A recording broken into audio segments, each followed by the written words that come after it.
Assalamualaikum warahmatullahi wabarakatuh. Kami dari kelompok 4 akan mempresentasikan tentang materi Kevin. Perkenalkan, nama saya Eko Saputri. Dan perkenalkan, nama saya Namira Putri Nurfadila. Nama saya Muhammad, nama lapangan Meliti. Yang pertama, sejarah Kevin atau susur buah. Pertama kali dilakukan oleh John B.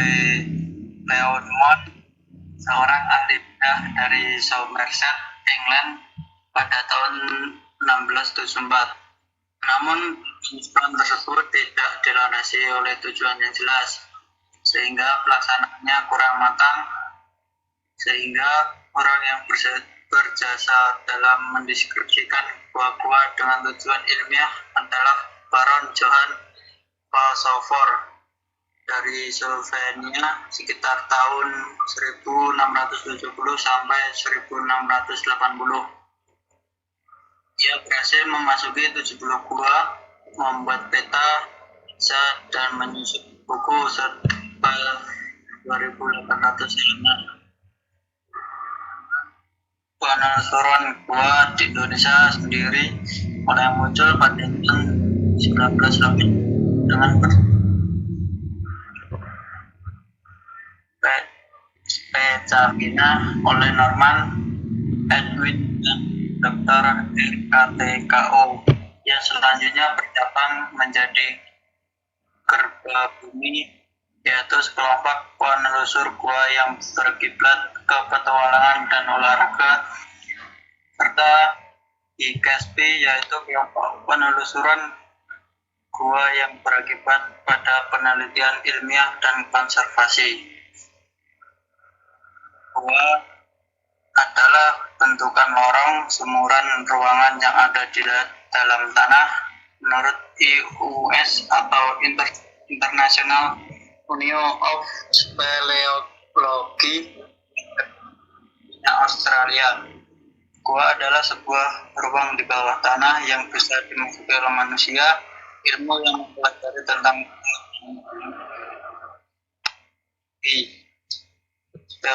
speleologi berasal dari kata Yunani yaitu spelalion yang artinya gua, dan artinya ilmu.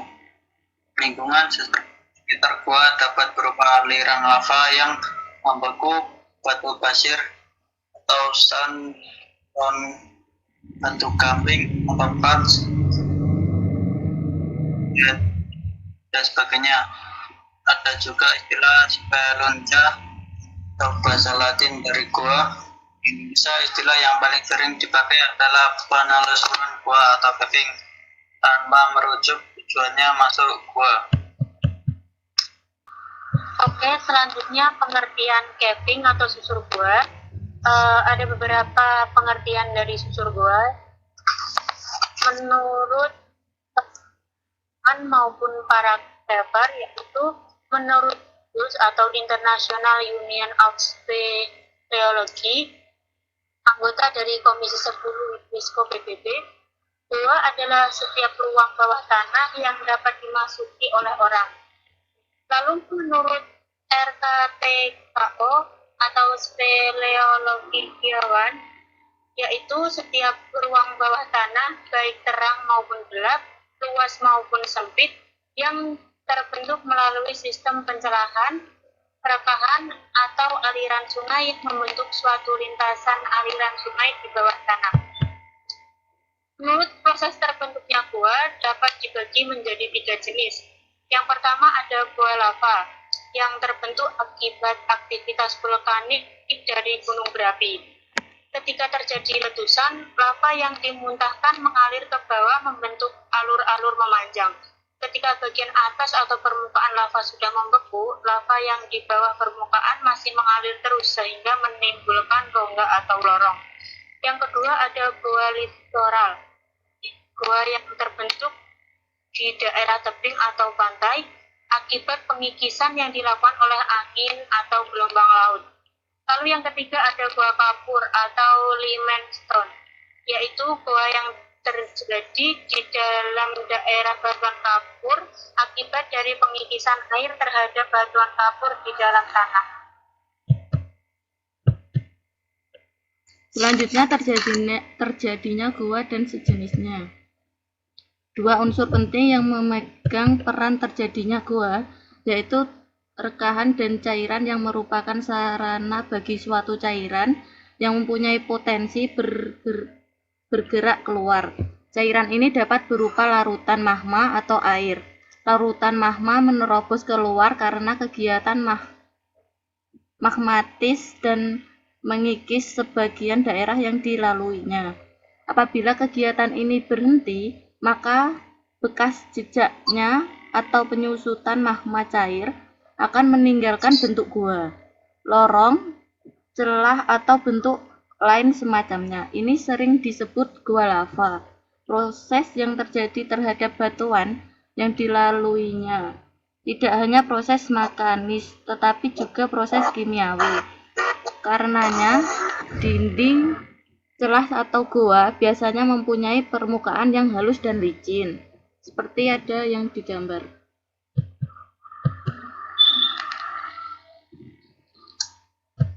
Beberapa ornamen yang memiliki sifat sama. Yang pertama, aragonite kristalin atau kristal yang berbentuk dari CaCO3 yang jarang dijumpai dalam gua. Yang selanjutnya, bluestone yaitu kalsit atau kalsite yang terdeposisi diendapkan pada dinding lorong gua. Quartz adalah kumpulan kalsit yang terbentuk di dalam aliran air atau kemiringan tanah. Aliran ini mengandung banyak CO2. Semakin CO2 memuai atau menguap, kalsit yang terbentuk semakin banyak. Selanjutnya, helestite yaitu formasi gua yang timbul dengan sudut yang berlawanan dari daya tarik bumi, biasanya melingkar. Selanjutnya, marble adalah puing yang mengalami perubahan bentuk dimetamorfosakan oleh panas dan tekanan sehingga merubah struktur yang unik dari batu tersebut. Yang selanjutnya, stalagmita adalah formasi kalsit yang menggantung. Stalagmita atau masih kalsit yang tumbuh ke atas di bawah atap stalaktita. Yang selanjutnya, straw adalah seperti stalaktita tapi diameternya kecil sebesar tetesan air. Yang selanjutnya, stylolite adalah garis gelombang yang terdapat pada potongan batu gamping. Pears, kumpulan batu kalsit yang berkembang di dalam kolam di bawah tetesan air, disebut pears karena bentuknya mirip mutiara. Curtain adalah endapan yang berbentuk seperti lembaran yang terlipat, menggantung di langit-langit gua atau di dinding gua. Selanjutnya, cauliflower.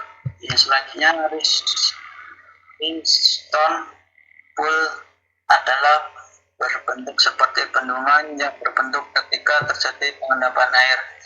CO2-nya menghilang dan yang bersusun. Selanjutnya, perlengkapan penelusuran gua dapat dibagi menjadi beberapa. Yang pertama, ada pakaian. Pakaian ini harus terbuat dari bahan yang tembus air tetapi mudah menguap bila basah untuk menjaga suhu tubuh agar tidak terlalu berbeda dengan suhu lingkungan. Pakaian yang ideal digunakan adalah jenis coverall. Yang kedua ada helm boom. Ini digunakan untuk menjaga atau melindungi kepala dari runtuhan atau antukan bebatuan yang ada di sekitar gua. Lalu yang ketiga ada sepatu boot. Nah, biasanya digunakan sepatu boot karena medan yang dihadapi biasanya berlumpur.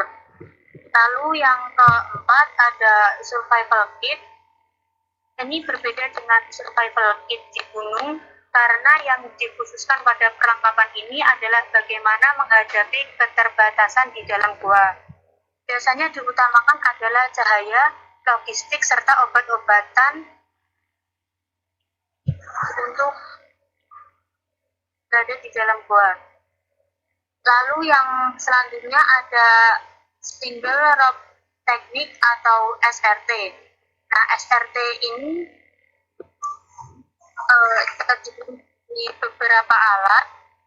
Yang pertama ada sheath harness, instrumen untuk mengikat tubuh dan alat-alat lain. Nah, biasanya ini dipasang di pinggang dan pangkal paha.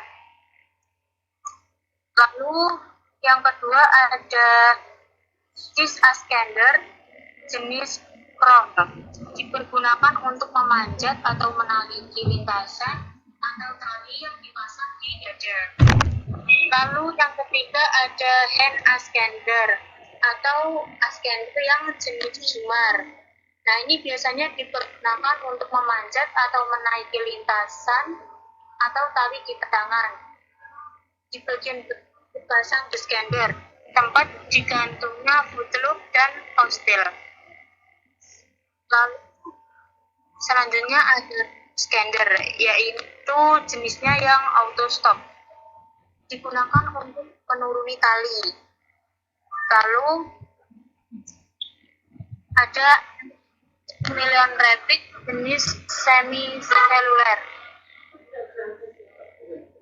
Selanjutnya dipakai untuk mengaitkan pol yang ada di tengah.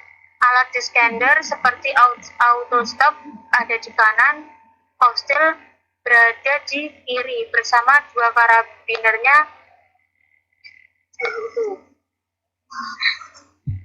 Lalu ada foot loop.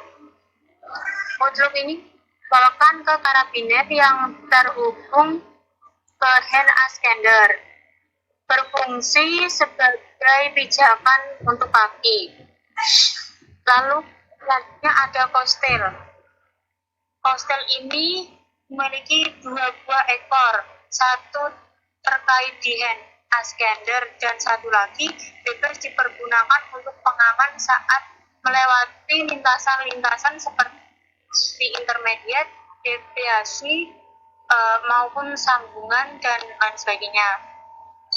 Lalu ada sheath harness. Sheath harness ini lebih baik jika dapat diatur panjang pendeknya sehingga memudahkan pengoperasiannya, terutama apabila terjadi kasus di mana sheath ascender terkunci di sambungan atau simpul. Selanjutnya ada karabiner snap. Karabiner snap terdiri dari satu buah digunakan untuk mencantolkan tali. Pemilihan karabiner snap karena alat ini lebih mudah dilepas dibandingkan dengan karabiner screw. Lalu yang selanjutnya adalah karabiner screw itu sendiri. Ada 4 buah yang digunakan untuk keamanan yang lebih dan mempunyai deadlock sebagai tempat cantolan alat scander auto stop. Yang terakhir ada million rapid jenis oval, biasanya digunakan sebagai penyambung antara sheath harness webbing dengan million rapid semi seluler. Langkah-langkah melakukan kegiatan camping. Yang pertama, sebelum penelusuran dibagi menjadi 2, non-teknis dan teknis. Non-teknis terdiri dari pengumpulan data dari informasi mengenai gua, perizinan, dan surat jalan yang dibutuhkan. Teknis terdiri dari perlengkapan atau logistik yang dibutuhkan, jumlah personel yang terdiri minimal 3 orang, meninggalkan pesan kepada orang lain tentang pelaksanaan kegiatan. Yang kedua, selama penelusuran, ada pembagian tugas dan wewenang dalam tim selama kegiatan berlangsung sehingga terkoordinir dengan baik. Yang ketiga, setelah penelusuran, terdiri dari checking peralatan, yaitu melakukan pengecekan barang-barang yang dibawa sebelum penelusuran, dan tidak boleh ada yang tertinggal satupun. Perawatan peralatan, yaitu melakukan perawatan atau bersih alat yang dibawa maupun dipakai saat penelusuran dengan hati-hati. Evaluasi kegiatan, yaitu evaluasi terdapat kekurangan saat melakukan kegiatan penelusuran gua maupun saran untuk penelusuran gua selanjutnya. Pembuatan laporan kegiatan, yaitu membuat laporan kegiatan dari pra kegiatan sampai terselenggarakannya kegiatan. Cukup sekian dan terima kasih. Wassalamualaikum warahmatullahi wabarakatuh.